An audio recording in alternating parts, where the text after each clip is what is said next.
কথায় আছে, যেমন বছর শুরু তেমনই যাবে।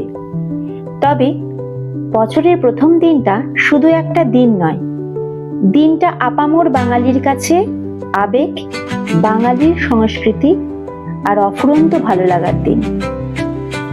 হ্যাঁ, আজ পয়লা বৈশাখ। নমস্কার, আমি ধর্মিষ্ঠা। সবাইকে শুভ নববর্ষের শুভেচ্ছা জানাই। আমাদের ছোটবেলায় বাংলার নতুন বছরের প্রথম দিনটা যে ছন্দে কাটতো, সেই ছন্দের কিছু পরিবর্তন হলেও এখনো নতুন জামার গন্ধ, মিষ্টির স্বাদ সবের সাথে সাথে মনে মনে একটাই প্রার্থনা করি, এই বছরটা হোক আরো সুন্দর, আরো শান্তিময়। চলুন একসাথে শুরু করি একটা নতুন পথ চলা। বৈশাখের প্রথম দিনে জীবনের পাতায় এঁকে ফেললাম রঙিন কিছু গল্প।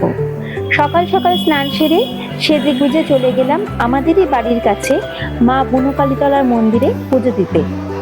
শোনা যায় ধনা পাশোয়ান মায়ের মূর্তিকে প্রতিষ্ঠা করেন, পরে সিদ্ধেশ্বর চক্রবর্তী মন্দির নির্মাণ করে শাস্ত্রমতে পুজো করে বুনোকালী মূর্তি প্রতিষ্ঠা করেন।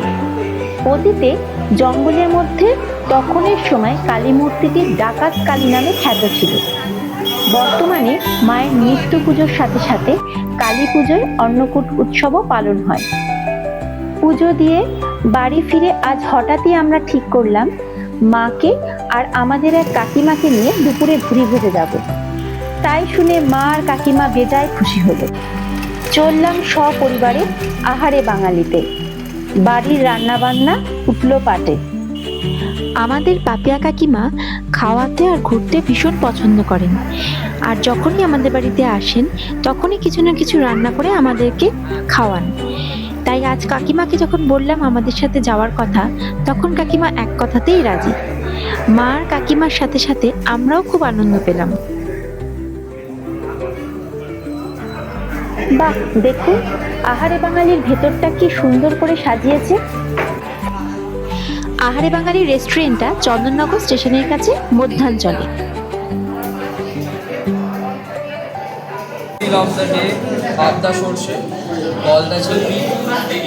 আজ দুপুরে আমরা ঠিক করলাম বাঙালি খাবারই খাবো।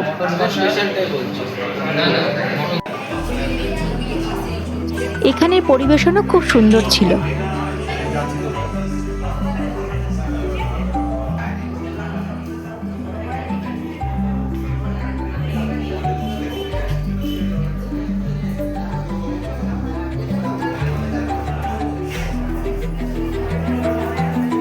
ভরপেট খেয়ে ফটোশুট করে ধরলাম বাড়ির পথ।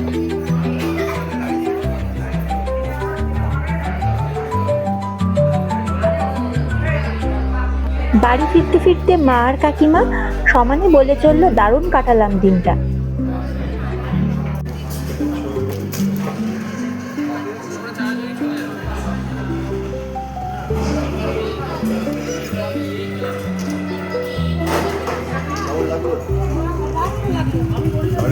হ্যাঁ, খুব ভালো লেগেছে।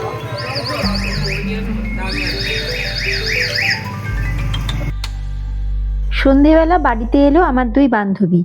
অনেকদিন পর তিনজনে মিলে দিলাম আড্ডা। অতীতে পয়লা বৈশাখের আমেজ চোখের সামনে ভাসলেও এই সময়ের আজকের দিনটাও বেশ কাটালাম ভরপুর হই হুল্লোড় করে। আর নববর্ষে আপনাদের জন্য চাইলাম এক টুকরো সময়, নিজেদের জন্য, পরিবারের জন্য, ভালোবাসার জন্য। ভালো থাকবেন, আনন্দে থাকবেন। হ্যাঁ, মনের যত্ন তো অবশ্যই নেবেন।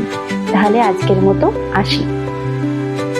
শুভ নববর্ষে বড়দের জানাই প্রণাম, আর ছোটদের জন্য রইল স্নেহ ও ভালোবাসা।